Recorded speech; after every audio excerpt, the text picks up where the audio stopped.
ಭಟ್ಕಳದ ಅಳ್ವೆಕೋಡಿ ದೋಣಿ ದುರಂತ ಬಾಧಿತ ಕುಟುಂಬಗಳಿಗೆ ಭಾನುವಾರ ಪರಿಹಾರ ವಿತರಿಸಲಾಯಿತು.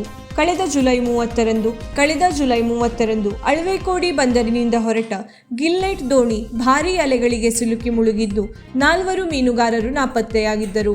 ಇವರಲ್ಲಿ 2 ಮೃತದೇಹ ಪತ್ತೆಯಾಗಿದೆ.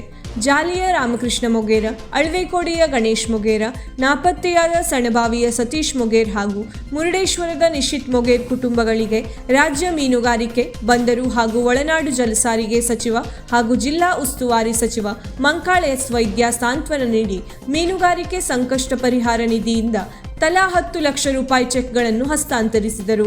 ನಾಪತ್ತೆಯಾದವರ ಕುಟುಂಬಗಳಿಗೆ ಷರತ್ತಿನ ಮೇರೆಗೆ ಪರಿಹಾರ ನೀಡಲಾಯಿತು. ದೋಣಿ ಮಾಲಕ ಮನೋಹರ್ ಮೊಗೇರ್ ಅವರಿಗೆ 4.5 ಲಕ್ಷ ನೆರವು ನೀಡಲಾಯಿತು. ಹಿಂದೆ ಯಾವುದೇ ಸರ್ಕಾರ ನಾಪತ್ತೆಯಾದ ಮೀನುಗಾರರಿಗೂ ಪರಿಹಾರ ನೀಡಿರಲಿಲ್ಲ. ನಮ್ಮ ಮುಖ್ಯಮಂತ್ರಿ ಸಿದ್ದರಾಮಯ್ಯ ಹಾಗೂ ಉಪಮುಖ್ಯಮಂತ್ರಿ ಡಿಕೆ ಶಿವಕುಮಾರ್ ನೇತೃತ್ವದ ಸರ್ಕಾರ ಮೀನುಗಾರರ ಸಂಕಷ್ಟದಲ್ಲಿ ಬೆಂಬಲವಾಗಿ ನಿಂತಿದೆ ಎಂದು ಮಂಕಾಳ್ ವೈದ್ಯ ಹೇಳಿದರು. ವೀಕ್ಷಕ ಮಹಾಪ್ರಭುಗಳೇ, ನಮ್ಮ ಚಾನಲ್ ಅನ್ನು ಸಬ್ಸ್ಕ್ರೈಬ್ ಮಾಡಿ, ಶೇರ್ ಮಾಡಿ, ಪ್ರೋತ್ಸಾಹಿಸಿ.